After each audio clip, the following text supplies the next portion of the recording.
कि मैं मैडम को ही चुनाव लड़ाऊंगा, क्योंकि हम जिस कुर्सी पे हैं ना, जिस पोस्ट पे हैं, यहाँ बहुत भीड़ रहती है, मरीजों का तांता लगा हुआ रहता है। तो मुझे मैडम का पॉलिटिक्स से कोई इंटरेस्ट नहीं, और वो भी हमको मैडम नहीं, मैं राजनीति जाने के लिए बहुत मना करती है। लेकिन मानव सेवा से मेरा जुड़ा हुआ जिद जो है ना, हम एकदम क्या बोले, वापस नहीं ले सकते। मैं चुनाव लड़ूंगा, और चुनाव लड़ने की घोषणा की मैं राष्ट्रीय जनता दल से। लेकिन एक शर्त मैंने ये भी रखा, और वाइफ भी यही शर्त रखी, अगर राष्ट्रीय जनता दल आपको उम्मीदवार बनाती तब चुनाव लड़ना है। निर्दलीय चुनाव लड़ने को आपको घोषणा नहीं करना है, और कभी सोचते नहीं और कभी सोचा भी नहीं।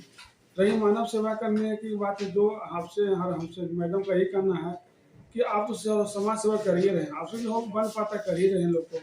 इसलिए जब पार्टी उम्मीदवार बनाती है चुनाव लड़ूंगा, नहीं उम्मीदवार बनाती है तो मैं पार्टी के साथ खड़ा रहूँगा।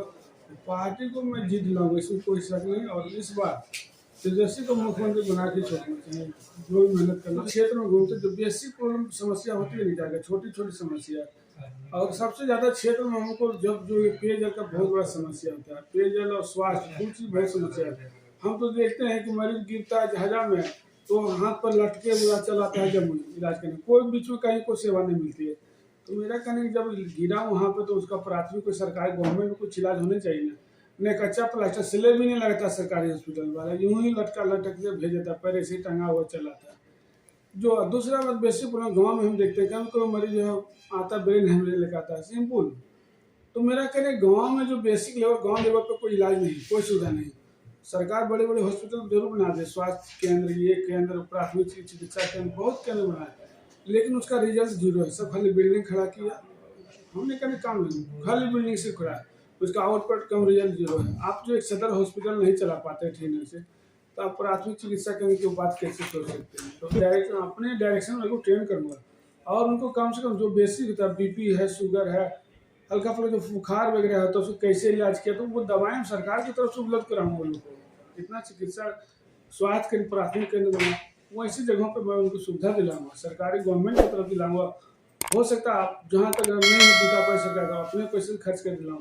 लेकिन मैं यही लोग से कल भी बात किया था, कल मैं जन्मदिन मना रहा था रिया जी का, तो उसमें यही बात बोला था कि मैं स्वास्थ्य और पेयजल का 6 महीना को टाइम, मैं उसको जरूर बेसिक स्तर पर सुधारने का काम करूँगा। और ये भी आश्वासन कि अगर नहीं सुधार पाए 6 महीना तो फिर मैं दोबारा मैं उसी दिन अपने पार्टी गाँव में हर बेसिक तो नहीं, जैसे कोई गाँव अधूरा है, कोई गाँव छूता हो जाता है, ये सब।